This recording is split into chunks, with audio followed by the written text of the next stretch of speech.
16ویں پارے کی تلاوت کا آغاز ہوا اور 15ویں پارے کا جو اختتام ہوا تھا کل، اس میں حضرت موسیٰ علیہ السلام اور حضرت خضر کا واقعہ چل رہا تھا، جو آج 16ویں پارے میں بھی وہ شروع ہوا۔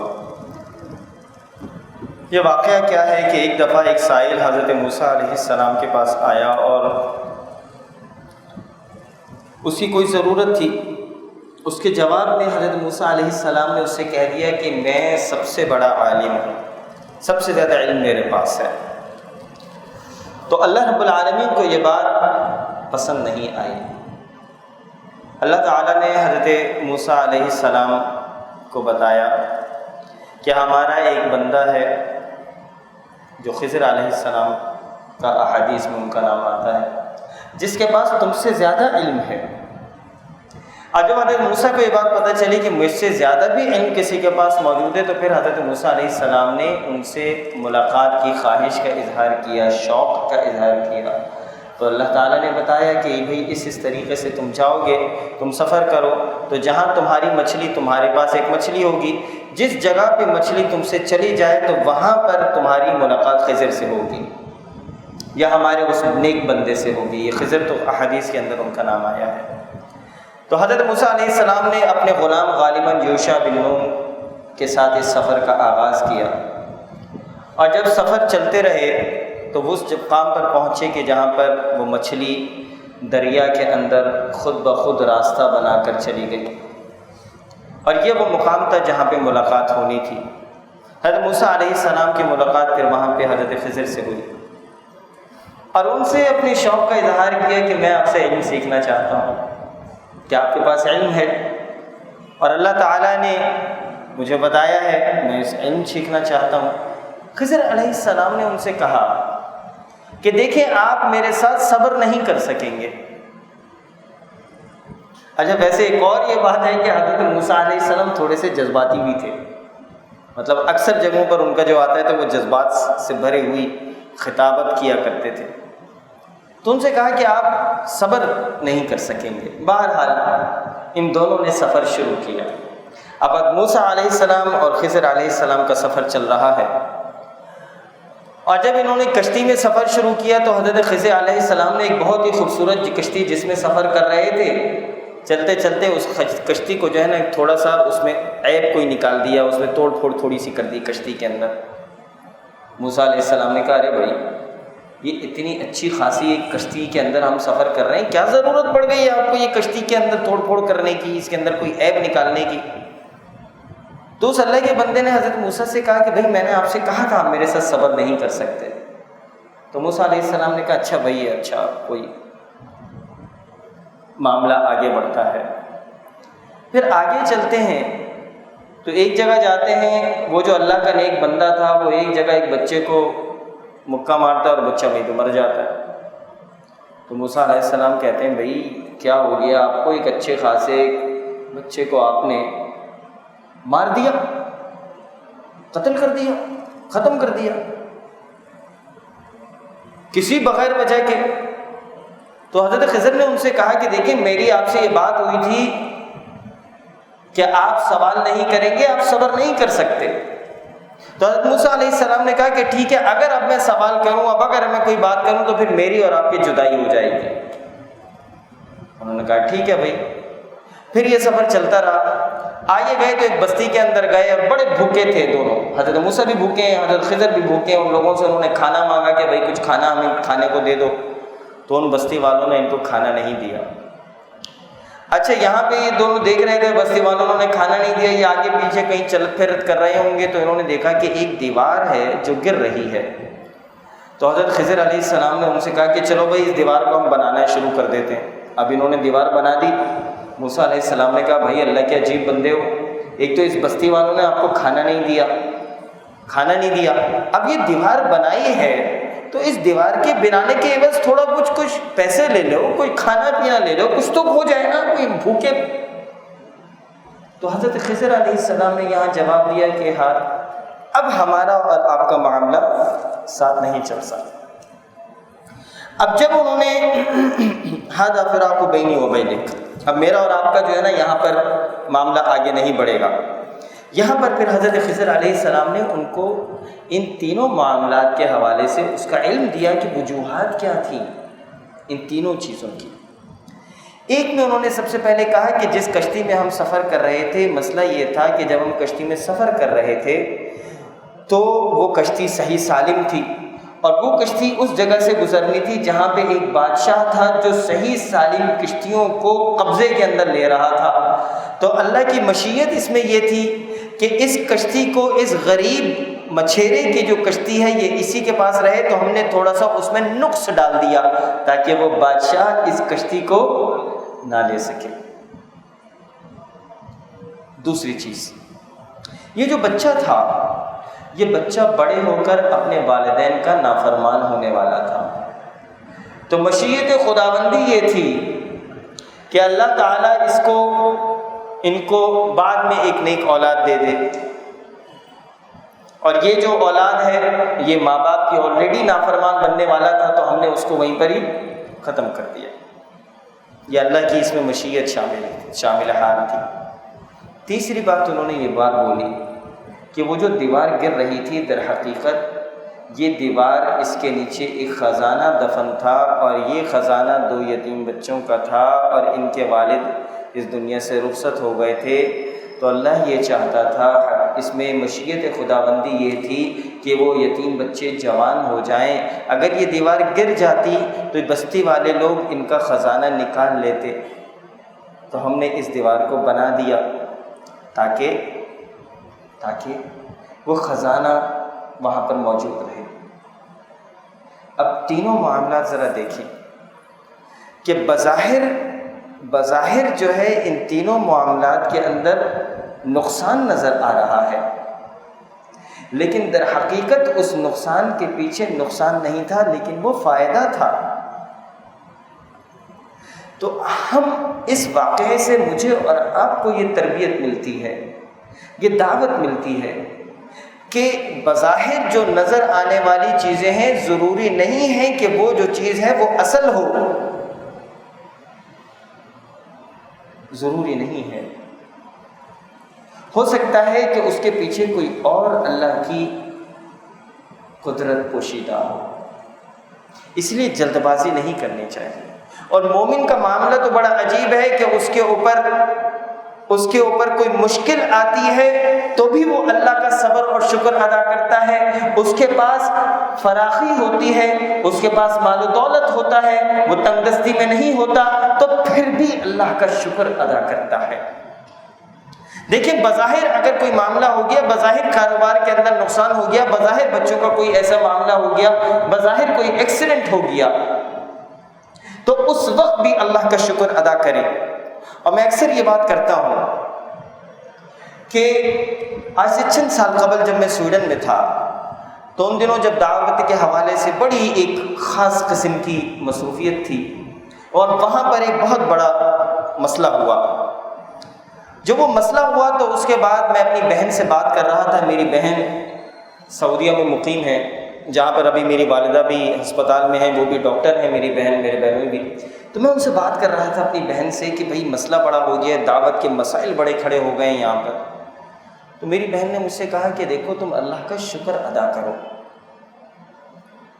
تو انہوں نے مجھے یہ بات بتائی کہ آج ہی اتفاقاً ایک ایسی چیز ہوئی کہ جو میں تمہیں بتانا چاہتی ہوں. میں نے کہا کیا ہوا؟ تو کہنے لگی کہ وہ گائنی میں ہیں، ڈاکٹر جو ہیں بچے کی پیدائش جو ہوتی ہے اس کے حوالے سے. تو کہنے لگی کہ ایک عورت تھی، اس کے وہ حاملہ تھی، اور وہ تقریباً 8.5 مہینے ہو گئے تھے. ابھی اتفاقاً کل رات کو جب میں نے چیک کیا اور جب اس کی کچھ سلسلہ ہوا تو اس بچے کی دھڑکن نہیں تھی. بچے میں اب دھڑکن نہیں ہے، یعنی کہ بچہ اب ختم ہو چکا ہے. اب میری بہن مجھ سے کہنے لگی کہ میں اس چیز کو سوچ کر کہ ایک عورت، چونکہ میرے خود بھی اپنے بچے ہیں، اب دیکھیں نا یہ ڈاکٹر جو ہے نا وہ عورت بھی بہرحال عورت ہے، کہنے لگی کہ اب میں یہ سوچ رہی تھی کہ میں اب اس عورت کو بتاؤں کیسے. میرے اندر جان ہی نہیں تھی کہ میں اس عورت کو کیسے بتاؤں کہ اس عورت کا وہ جو بچہ، وہ جو 8.5 مہینے تک جس نے اسے اپنے پیٹ میں رکھا، اس بچے کی دھڑکن دل کی ختم ہو چکی ہے، بچہ مر چکا ہے۔ کہنے لگیں کہ میرے اندر یہ ہمت نہیں تھی، میں نے دوسری ڈاکٹر سے بولا، میں نے ان سے کہا کہ کسی طریقے سے اب مطلب اس چیز سے وہ بہت ان کا غم زدہ بہت تھیں۔ بہرحال دوسری ڈاکٹر نے جب اس خاتون کو یہ بات بتائی کہ یہ جو آپ کا بچہ ہے یہ ایکسپائر ہو چکا ہے، تو میری بہن کہنے لگی کہ میں اس وقت شدید حیران تھی کہ اس عورت کے منہ سے جو سب سے پہلا جملہ نکلا وہ تھا الحمدللہ، الحمدللہ، اللہ کا شکر ہے۔ وہ دیتا بھی تو اللہ کا شکر ہے، اس نے لے لیا تو بھی اللہ کا شکر ہے، ہم ہیں ہی اللہ کے۔ وہ اگر کچھ دیتا ہے تو اللہ کا شکر ادا کرو، اگر وہ کچھ روک لیتا ہے تو بھی اللہ کا شکر ادا کرو۔ اس کے بعد قصہ ذوالقرنین شروع ہوا۔ یہ ایک بادشاہ تھے، اور یہ بادشاہ جو تھے وقت کے بادشاہ، اللہ رب العالمین نے ان کے حوالے سے میں آپ کو اس کا سلیس ترجمہ سناتا ہوں کہ آپ سے ذوالقرنین کا واقعہ یہ لوگ دریافت کر رہے ہیں، آپ کہہ دیجئے کہ میں ان کا تھوڑا سا حال تمہیں پڑھ کر سناتا ہوں۔ ہم نے اسے زمین میں قوت عطا فرمائی تھی اور اسے ہر چیز کے سامان بھی عنایت کر دیے تھے۔ وہ ایک راہ کے پیچھے لگا، وہ ایک راستے پر چلا، یہاں تک کہ سورج ڈوبنے کی جگہ تک پہنچ گیا اور اسے ایک دلدل کے چشمے میں غروب ہوتا ہوا پایا، یعنی کہ وہ دنیا کے ایک کونے تک وہ پہنچ گئے۔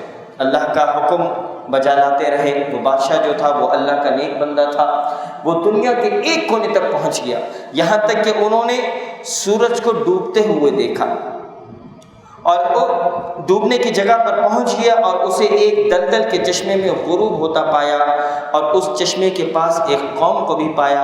ہم نے فرما دیا کہ اے ذوالقرنین، یا تو انہیں تکلیف پہنچائے یا ان کے بارے میں تو کوئی بہترین روش اختیار کر۔ اس نے کہا جو ظلم کرے گا اسے تو ہم بھی اب سزا دیں گے، پھر وہ اپنے پروردگار کی طرف لوٹایا جائے گا اور اسے سخت ترین عذاب دیا جائے گا۔ ہاں جو ایمان لائے اور نیک اعمال کرے اس کے لیے تو بدلے میں بھلائی ہے، اور ہم اسے اپنے کام میں بھی آسانی ہی کا حکم دیں گے۔ پھر حضرت ذوالقرنین نے ایک طرف تو فتح کر لی، اب دوسری طرف فتح کرنے کے لیے نکلے۔ پھر وہ اور راہ کے پیچھے لگا، یہاں تک کہ جب سورج نکلنے کی جگہ تک پہنچا تو اسے ایک ایسی قوم پر نکلتا پایا کہ ان کے لیے ہم نے اس سے اور کوئی اوٹ نہیں بنائی۔ واقعہ ایسا ہی ہے، اور ہم نے اس کے پاس کی کل خبروں کا احاطہ کر رکھا ہے۔ وہ پھر ایک سفر کے ساماننے لگا، یہاں تک کہ جب وہ دو وادیوں کے درمیان پہنچا، یعنی کہ حضرت ذوالقرنین نے دنیا کے ایک حصہ اور پھر دوسرے حصے تک اللہ رب العالمین کے دین کو پہنچایا، اور پھر یہاں تک کہ جب وہ دیواروں کے درمیان پہنچا، ان دونوں کے پرے اس نے ایک ایسی قوم پائی جو بات سمجھنے کے قریب نہ تھی۔ اب وہ ایسی قوم کے اوپر ان کا گزر ہوا جو بات نہیں سمجھتے تھے۔ انہوں نے کہا اے ذوالقرنین، یاجوج ماجوج اس ملک میں بڑے بھاری فسادی ہیں، تو کیا ہم آپ کے لیے کچھ خرچ کا انتظام کر دیں اس شرط پر کہ آپ ہمارے اور ان کے درمیان میں ایک دیوار بنا دیں؟ اس نے جواب دیا کہ میرے اختیار میں میرے پروردگار نے جو رکھا ہے وہی بہتر ہے، تم صرف قوت اور طاقت سے میری مدد کرو، میں تم میں اور ان میں مضبوط حجاب بنا دیتا ہوں، مجھے لوہے کی چادریں لا دو۔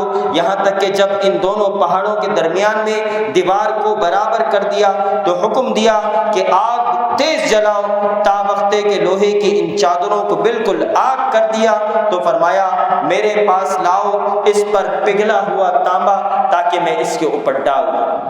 یعنی کہ وہ جو فسادی قوم تھی جو دوسری قوم کو تنگ کر رہی تھی، یاجوج ماجوج، حضرت ذوالقرنین نے اس فسادی قوم اور دوسری قوم کے درمیان میں ایک دیوار بنا دی، تانبے کی سیسا پلائی ہوئی دیوار بنا دی۔ پس تو ان میں اس دیوار کے اوپر ان میں اس دیوار کے اوپر چڑھنے کی طاقت تھی اور نہ اس میں کوئی سوراخ کر سکتے تھے، یہ صرف میرے رب کی مہربانی ہے۔ ہاں جب میرے رب کا وعدہ آئے گا تو اسے زمین بوس کر دے گا، بے شک میرے رب کا وعدہ سچا اور حق ہے۔ یہ حضرت ذوالقرنین علیہ السلام کا واقعہ اس کے اندر آیا، اور سورۃ الکہف کا جو آخری حصہ ہے یہ بہت ہی خوبصورت ہے۔ اس کا ترجمہ میں آپ کو پڑھ کر سناتا ہوں۔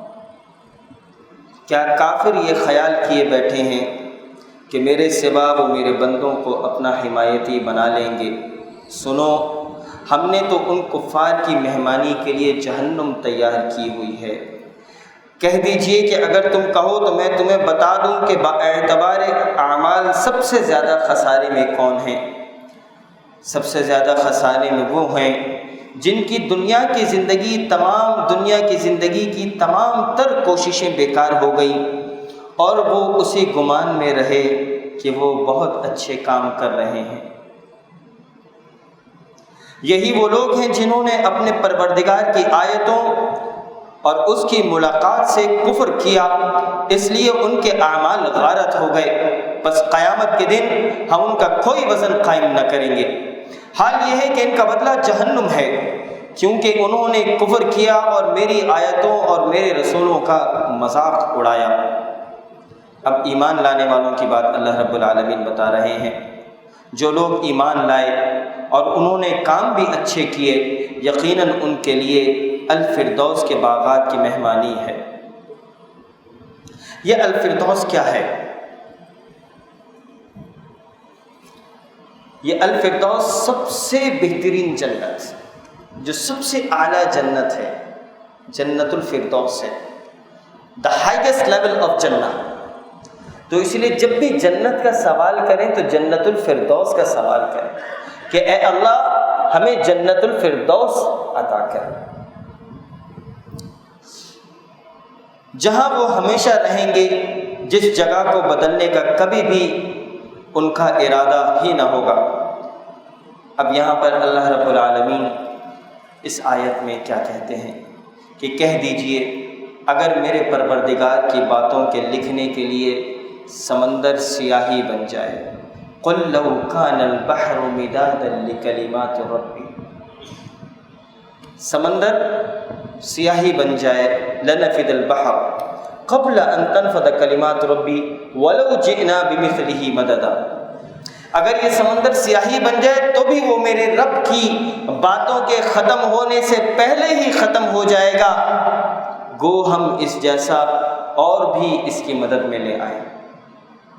اور ایک اور جگہ ہے کہ یہ سارے درخت قلم بن جائیں اور اللہ رب العالمین کی تعریف کرتے رہیں، تب بھی یہ ساری چیزیں ختم ہو جائیں گی اور رب العالمین کی تعریف نہیں ختم ہوگی۔ آپ کہہ دیجئے کہ میں تو تم جیسا ہی ایک انسان ہوں، میری جانب وحی کی جاتی ہے، سب کا معبود صرف ایک ہی معبود ہے، تو جسے بھی اپنے پروردگار سے ملنے کی آرزو ہو اسے چاہیے کہ نیک اعمال کرے اور اپنے پروردگار کی عبادت میں کسی کو شریک نہ کرے۔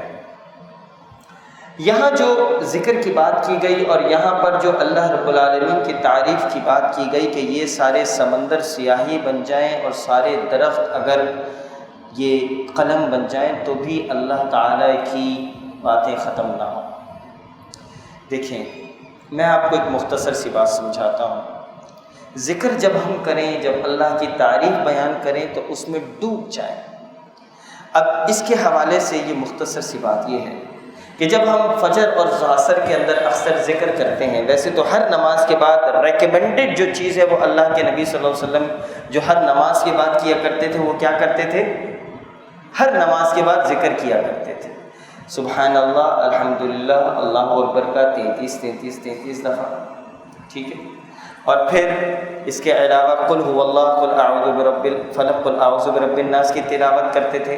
فجر اور مغرب میں 3 دفعہ کیا کرتے تھے، قل اعوذ برب الفلق، قل اعوذ برب الناس اور قل هو اللہ کی تلاوت، آیت الکرسی کی تلاوت کیا کرتے تھے۔ یہ ریکمینڈڈ اذکار ہیں۔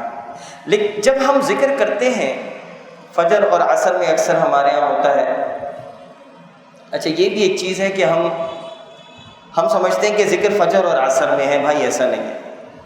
بر صغیر پاک و ہند کے اندر ایک نئی چیز شروع ہوئی کہ ہم دعا کرتے ہیں نماز کے فوراً بعد، مطلب نماز کے بعد کی دعا بھی مقبول ہے، اور اللہ کے نبی صلی اللہ علیہ وسلم جو چیز کیا کرتے تھے وہ اذکار کیا کرتے تھے، اذکار کرتے تھے۔ 8-10 منٹ کا اذکار. تو ان اذکار کو جب ہم کریں تو اس میں ڈوب جائیں, ڈوب کر اذکار کو کریں. اس کا طریقہ یہ ہے کہ جب بھی ہم ذکر کریں تو جب ہم کہیں سبحان اللہ, جب ہم ذکر کرتے ہیں تو ہمارے ذہن کے اندر ہوتا ہے کہ 33 ہوتا ہی نہیں ہوتا بھائی. یہی ہوتا ہے نا کہ جلدی جلدی اس 33 کو ختم کر دو, ہوتا ہی نہیں ہوتا, بتائیں نا بھائی, ہوتا ہے. اب کریں کیا؟ دیکھیں, جس وقت سبحان اللہ بولیں تو اللہ پاک ہے, ہر نقص سے اللہ رب العالمین پاک ہے, وہ بہت ہی خوبصورت ہستی ہے. تو جب سبحان اللہ ہے اس میں بڑی زبردست پاور ہے. جب ہم سبحان اللہ بولیں تو اپنے ذہن کے اندر لے کر آئیں کہ یہ جو خوبصورتی ہے میری اولاد کی خوبصورتی ہے, میرے اہل و عیال کی خوبصورتی ہے, میری بیوی کی خوبصورتی ہے, میرے ماں باپ کی خوبصورتی ہے, میرا شوہر کی خوبصورتی ہے. آدمی اپنے ذہن کے اندر یہ لے کر آئے. اس کا آسان یہ ہے کہ اپنے بچوں کو دیکھیں کہ بچوں کی خوبصورتی کتنی ہوتی ہے, رشتہ داروں کے بچوں کو سوچیں, یہ ذرا چرند پرند کو دیکھیں, یہ دریاؤں کو سوچیں, یہ پہاڑوں کو سوچیں, یہ پرندوں کو سوچیں, یہ پھولوں اور پھلوں کو سوچیں کہ کتنے خوبصورت پھل ہیں, کتنے خوبصورت پھول ہیں, کتنے خوبصورت یہ درخت ہیں. اور پھر کہیں سبحان اللہ کہ یہ اتنے خوبصورت ہیں تو پھر اس کو بنانے والا کتنا خوبصورت ہوگا. سبحان اللہ. ایک درخت کو سوچیں اور پھر کہیں سبحان اللہ, پھر اگلے پھول کو سوچیں اور پھر کہیں سبحان اللہ, اپنے بچوں کو سوچیں اور پھر کہیں سبحان اللہ. تو یہ جب ہم سبحان اللہ کہیں گے تو اس کے اندر بہت زبردست طاقت آئے گی. الحمدللہ کیسے بولیں؟ جب ہم الحمدللہ بولیں, اللہ کا شکر, تو دیکھیں اپنے اوپر غور کریں کہ اللہ رب العالمین نے مجھے کتنی اللہ تعالیٰ نے نعمتیں دی ہیں کہ میں کھا رہا ہوں, میں پی رہا ہوں, میں چل رہا ہوں, میں بول رہا ہوں, میں سن رہا ہوں, میں دیکھ رہا ہوں, میرے سارے اعضائے رئیسہ کام کر رہے ہیں, ایک ایک چیز, میرے پاس رزق ہے, میرے پاس گھر ہے, میرے پاس چھت موجود ہے, میرے ماں باپ موجود ہے, میری اولاد موجود ہے, میں شادی شدہ ہوں, 85 چیزیں ہیں. ذرا گننا شروع کریں. یہ سوچیں کہ میں کھا رہا ہوں, الحمدللہ, میں پی سکتا ہوں, الحمدللہ, میں بول سکتا ہوں, الحمدللہ. ان چیزوں کو سوچتے چلے جائیں. آپ یقین جانیے جب ہم ڈوب کر ذکر کریں گے, جب ہم ان چیزوں کو سوچتے چلے جائیں گے کہ اللہ نے مجھے فلانی نعمت دی, سبحان اللہ, الحمدللہ, الحمدللہ, یقین جانیے یہ 33 ختم ہو جائیں گے, اللہ کی نعمت ختم نہیں ہوگی.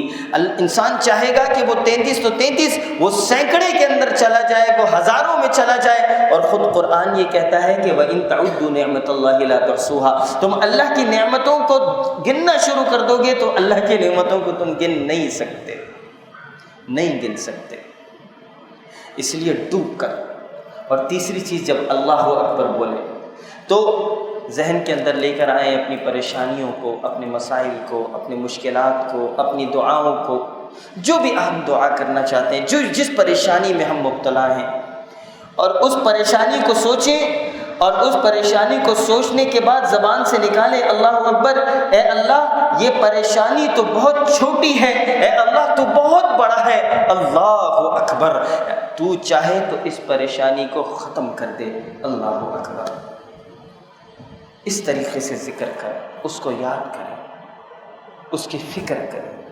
مجھے غرض کسی سے نہ واسطہ, مجھے کام اپنے ہی کام سے, تیرے ذکر سے, تیری فکر سے, تیری یاد سے, تیرے نام سے. اس کے بعد سورہ مریم کی تلاوت شروع ہوئی.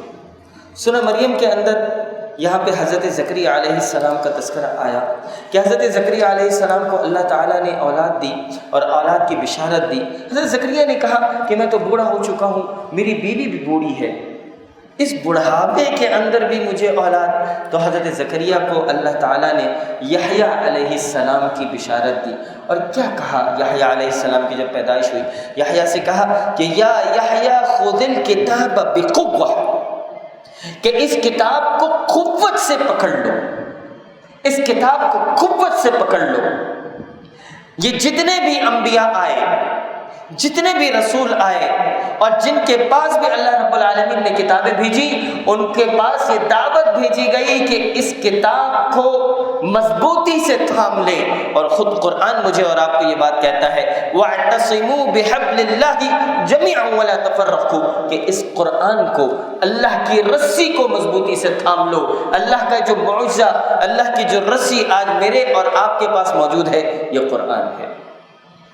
اس قرآن کو مضبوطی سے تھام لو۔ اس کے بعد حضرت مریم علیہ السلام کو بشارت دی گئی کہ عیسیٰ علیہ السلام کی پیدائش ہوگی۔ اب آپ یہاں کے دیکھیں کہ حضرت مریم پریشان کہ کس طریقے سے، مجھے تو کسی مرد نے نہیں چھوا، اور میں جب لوگوں کے پاس جاؤں گی، کیونکہ حضرت مریم جو تھی وہ حضرت زکریا ان کے خالو تھے، حضرت مریم کے خالو حضرت زکریا تھے، حضرت زکریا کو بھی اللہ تعالیٰ نے حضرت یحییٰ نبی بنا دیا، اور پھر جب حضرت زکریا مریم علیہ السلام کے پاس آئے، حضرت مریم کے جو والد تھے انہوں نے یہ دعا کی تھی کہ اے اللہ جب مجھے اولاد ہوگی تو میں اس اولاد کو تیرے لیے لگا دوں گا، تو وہ سمجھ رہے تھے کہ بیٹا ہوگا، وہاں بیٹی ہو گئی، انہوں نے اپنی بیٹی کو اس دین کے لیے لگا دیا، اور وہ عبادت کے اندر مستقل لگی ہوتی تھی۔ جب وہ عبادت کے اندر تھی تو جب زکریا علیہ السلام ان کے پاس آتے تھے تو وہ دیکھتے تھے کہ حضرت مریم کے پاس خود بخود کہیں سے کھانا اور پینا آتا ہے۔ انہوں نے پوچھا بھائی یہ کون دے رہا ہے؟ تو انہوں نے کہا کہ یہ اللہ رب العالمین دیتا ہے، اور پھر وہاں پہ بشارت دی حضرت عیسیٰ کی۔ اب جب حضرت عیسیٰ کی بشارت ہوئی، حضرت عیسیٰ علیہ السلام پیدا ہوئے، اور جب باہر آئیں وہ لے کر، اور لوگوں نے کہا کہ بھائی یہ کون ہے اے مریم؟ اب آپ اندازہ لگائیے کہ کوئی عورت مسجد کے اندر ہو، اور وہ مسجد کے اندر مستقل اعتکاف میں ہو، عبادت کے اندر ہو، حجرے کے اندر، مسجد کا کوئی حجرہ ہو، اور جس کے بارے میں مشہور ہو کہ اس کی شادی نہیں ہوئی، اب وہ اچانک بچہ لے کر آ جائے تو پھر مسجد کے اندر جو لوگ ہوں گے کیا کہیں گے اسے؟ کیا کہیں گے؟ آپ سمجھ جائیں، یہی معاملہ ہوا حضرت مریم کے ساتھ۔ تو حضرت مریم نے جواب دینے کے بجائے اشارہ کس کی طرف کر دیا؟ فَأَشَارَتْ إِلَيْهِ، حضرت عیسیٰ کی طرف اشارہ کر دیا۔ اب وہ حضرت عیسیٰ پنگوڑے میں تھے، اب حضرت عیسیٰ نے کہا کہ انی عبد اللہ، میں اللہ کا بندہ ہوں، آتانی الکتاب، اور اللہ نے مجھے کیا دی؟ کتاب دی ہے، وجعلنی نبیا، اور اللہ نے مجھے نبی بنا دیا ہے۔ اب یہاں جو چیز سمجھنے کی ہے وہ سمجھنے کی یہ چیز ہے کہ یہ کہتے ہیں کہ حضرت عیسیٰ علیہ السلام اللہ کے بیٹے ہیں، تو بات سمجھنے کی یہ ہے کہ عیسیٰ علیہ السلام کو اللہ نے بغیر باپ کے پیدا کیا۔ اس سے پہلے تذکرہ کیا زکریا علیہ السلام کا کہ بڑھاپے کے عالم میں سب سے پہلے اللہ تعالیٰ نے ان کا تذکرہ کیا کہ بڑھاپے میں جب عورت بھی بچہ نہ پیدا کر سکے، مرد کے اندر بھی جو ہے وہ نہ ہو، تو اللہ تعالیٰ اس بڑھاپے کے اندر بھی حضرت زکریا کو اولاد دے گا، پھر اس کے بعد فوراً حضرت مریم کو کہ بغیر باپ کے یہاں پر اولاد دے گا، اور اس کے ساتھ یہ بات بھی اللہ تعالیٰ کہتے ہیں کہ ہم نے تو آدم کو بغیر ماں اور باپ کے پیدا کیا تھا۔ تو ایک تو چیز یہ ہے کہ حضرت عیسیٰ علیہ السلام اگر اللہ بغیر باپ کے پیدا ہوئے ہیں تو اس کا مطلب نہیں ہے کہ وہ خدا کے بیٹے ہیں، ایک چیز تو یہاں پر یہ سمجھ لیں۔ دوسری چیز یہاں پر یہ سمجھنے کی ہے کہ وہ منکرین، وہ کفار، وہ لوگ جو اللہ کے اوپر ایمان لے کر نہیں آتے، جو یہ سمجھتے ہیں کہ ہمیں دوبارہ کب پیدا کیا جائے گا اور دوبارہ کیسے پیدا کر دیا جائے گا، اور یہاں پر اس کا تذکرہ بھی آتا ہے۔ یہ جو ہم نے ابھی جو آیت جو ہم نے ابھی پڑھی ہے، یہ 30ویں آیت تھی کہ جس کے اندر حضرت عیسیٰ علیہ السلام کہہ رہے تھے کہ میں اللہ کا بندہ ہوں اور اللہ نے مجھے نبی بنا دیا۔ اور جب آگے چل کر یہاں پر بات آتی ہے اس کے اندر یہ بات سمجھنے کی ہے کہ یہ جو تذکیر ہے اس کے اندر ہمارے لیے سمجھنے کی یہ بات ہے کہ اللہ تعالیٰ اسباب کا محتاج نہیں ہے، اللہ تعالیٰ اسباب کا محتاج نہیں ہے، وہ بڑھاپے کے عالم میں بھی پیدائش کر سکتا ہے، وہ بغیر باپ کے بھی پیدائش کر سکتا ہے، وہ بغیر ماں اور باپ کے بھی پیدائش کر سکتا ہے، اور وہ پہلی دفعہ پیدا کرنے پہ بھی قادر ہے، اور موت کے بعد جب دوبارہ اٹھایا جائے گا تو دوسری دفعہ پیدا کرنے کے اوپر بھی تمہیں قادر ہے۔ اور اللہ یہاں پہ یہ بات بھی عرض کرتے ہیں، اللہ یہاں پر اسی بارے میں یہاں پر یہ بات بھی آتی ہے کہ یہ بتاؤ کہ پہلی دفعہ پیدا کرنا مشکل ہے یا دوسری دفعہ پیدا کرنا مشکل ہے؟ پہلی دفعہ پیدا کرنا مشکل ہے، پہلی دفعہ پیدا کرنا مشکل ہے۔ ہم تو تمہیں ویسا بنا دیں گے کہ جیسا تم پہلے موجود تھے۔ یہ 66ویں آیت میں یہ بات آئی کہ انسان کہتا ہے کہ جب میں مر جاؤں گا تو کیا پھر زندہ کیا جاؤں گا؟ وَيَقُولُ الْإِنسَانُ أَإِذَا مَا مِتُّ لَسَوْفَ أُخْرَجُ حَيًّا أَوَلَا يَذْكُرُ الْإِنسَانُ، کیا یہ انسان اتنا بھی یاد نہیں رکھتا کہ أَنَّا خَلَقْنَاهُ مِن قَبْلُ وَلَمْ يَكُ شَيْئًا، ہم نے اس سے پہلے اسے پیدا کیا ہے حالانکہ وہ کچھ بھی نہ تھا، کچھ بھی نہ تھا، کچھ بھی نہ تھا۔ پہلی دفعہ جب ہم نے اسے پیدا کیا تھا تو وہ کچھ نہیں تھا، دوسری دفعہ جب پیدا کریں گے تو کچھ تو وہ ہوگا، جب پہلی دفعہ پیدا کیا تھا تو کچھ نہیں تھا۔ اور ایک دفعہ عاص بن وائل اللہ کے نبی صلی اللہ علیہ وسلم کے سامنے آیا اور ایک ہڈی اٹھائی اور اس ہڈی کو عاص بن وائل نے اس طرح ایسے، کیا کہیں گے اسے، پیس دیا، اور اس کے پھر اس ہڈی کے وہ نکلے چھوٹے چھوٹے ذرات۔ تو اس نے کہا ہے محمد کیا تمہارا رب اس کو بھی دوبارہ زندہ کرے گا؟ تو اللہ کے نبی صلی اللہ علیہ وسلم نے کہا کہ میرا رب اس کو بھی زندہ کرنے پر قادر ہے اور میرا رب تجھے بھی زندہ کرے گا، تجھے بھی زندہ کرے گا۔ یا عاص بن وائل جو اللہ کے نبی صلی اللہ علیہ وسلم کا دشمن تھا، اللہ کے نبی نے کہا کہ اے تجھے بھی اللہ زندہ کرے گا۔ اور اس قرآن کے اندر یہ بات آتی ہے، تم یہ زندگیوں کی بات کرتے ہو، ہم تو اس چیز پر بھی قادر ہیں، بلا قادرین علی ان نسوی بنانا، ہم اس چیز پر بھی قادر ہیں کہ تو تمہاری جو انگلیوں کی پور ہے جو تم اسٹیمپ کر کے اس کے اوپر لگاتے ہو، اور ہر انسان کی یہ انگلیوں کی پور اپنی ہی پور دوسری پور سے مختلف ہوتی ہے، اللہ فرماتے ہیں کہ ہم یہ انگوٹھوں کی انگلیوں کو پور کو بھی بنانے کے اوپر قادر ہیں۔ تم ہم سے یہ باتیں پوچھتے ہو کہ تمہیں دوبارہ کیسے زندہ کیا جائے گا؟ تو اللہ تعالیٰ کسی اسباب کے محتاج نہیں ہے، ہم ہیں اسباب کے محتاج۔ اس کے بعد حضرت ابراہیم کا تذکرہ ہوا کہ حضرت ابراہیم علیہ السلام اپنے باپ سے کہہ رہے ہیں کہ اے ابا میں آپ کو کھلی ہوئی گمراہی کے اندر دیکھتا ہوں، شیطان کی عبادت نہ کریں، لا تعبد الشیطان، لا تعبد الشیطان۔ اب یہاں پر یہ بات سمجھنے کی ہے کہ ان کا جو باپ تھا کہ کہیں ایسا تھا کہ کہیں شیطان کہیں بیٹھا ہوا ہوگا اور ان کا حضرت ابراہیم کا باپ جاتا اور شیطان کی عبادت کرتا ہو، اور یہ جو الفاظ ادا ہوئے کہ لا تعبد الشیطان، کہیں انہوں نے اپنے باپ کو دیکھا نہیں تھا کہ شیطان کہیں بیٹھا ہوا ہو اور اس کی جا کے عبادت کر رہے ہوں، وہ دیکھتے یہ تھے کہ ان کا باپ بتوں کی عبادت کرتا تھا۔ اس کا مطلب یہ ہے کہ جو اللہ کی عبادت نہیں کرے گا اور اللہ کے علاوہ جس کی بھی عبادت کرے گا تو در حقیقت وہ شیطان کی عبادت کرے گا، شیطان کی عبادت کرے گا۔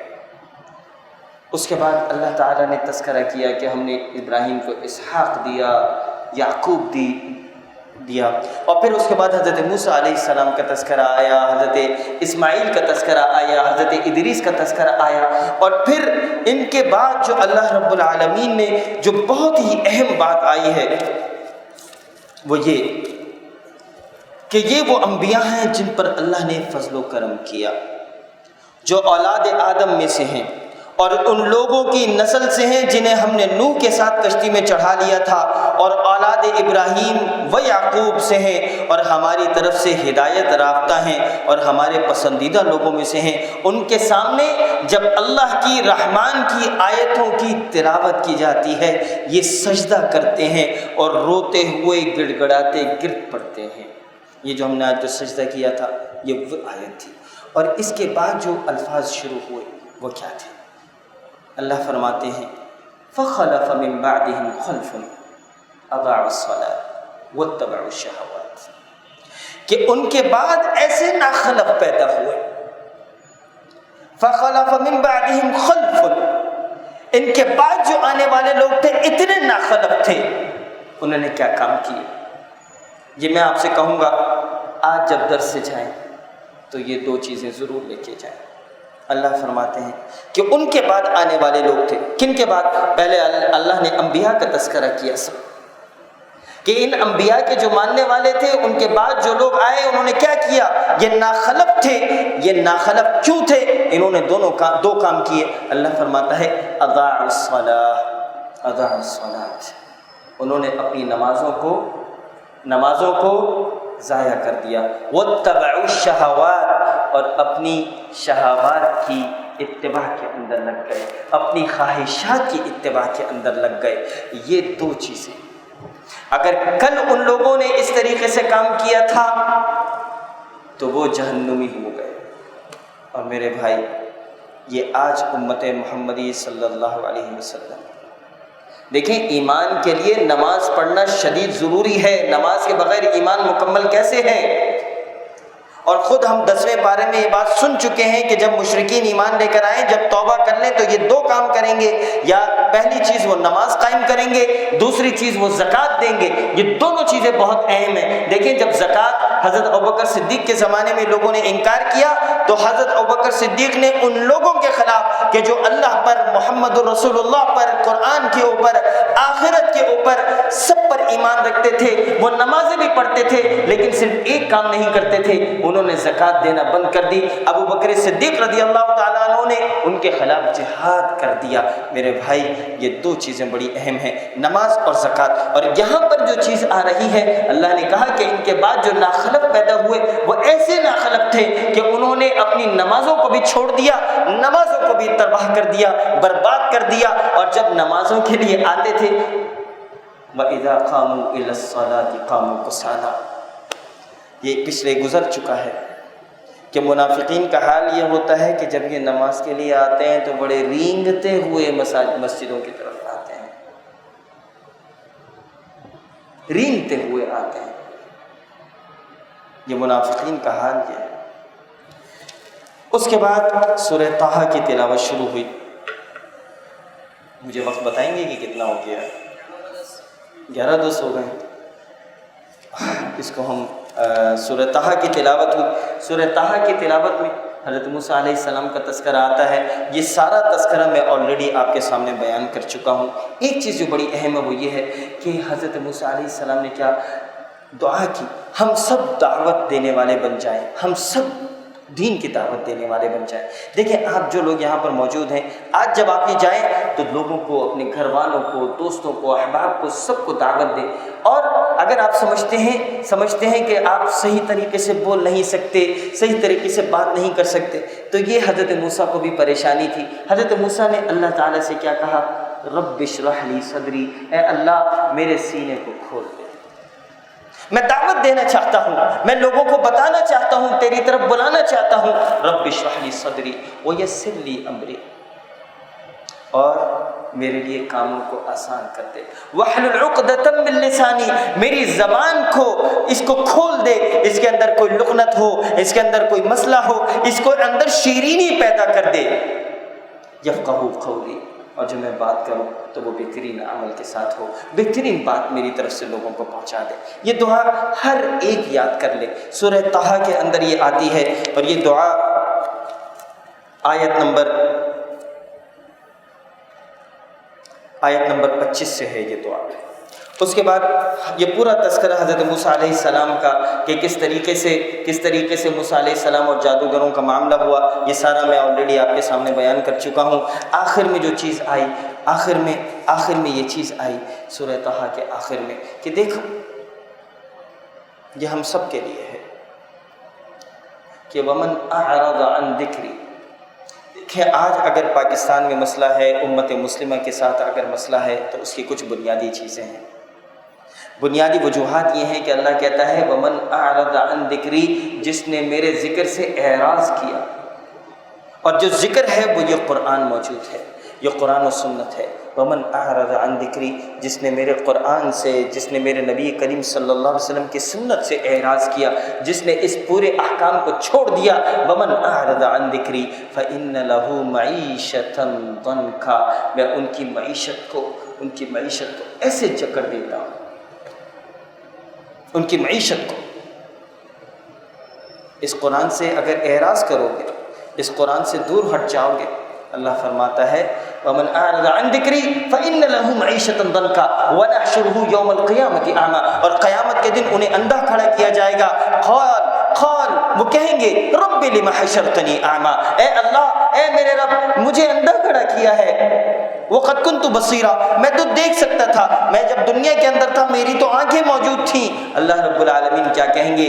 قال كذلك أتتك آياتنا فنسیتها، تیرے سامنے قرآن کی آیات سنائی جاتی تھی، تیرے سامنے قرآن کی بات بتائی جاتی تھی، تیرے سامنے ہمارے رسول آئے، تیرے سامنے ہمارے انبیاء آئے، تیرے سامنے یہ کتابیں موجود تھیں، تیرے سامنے دعوت کا کام تھا۔ کذالک اتتک آیاتنا، تو نے میری آیات کو بھلا دیا، تو نے میری تذکیر کو بھلا دیا۔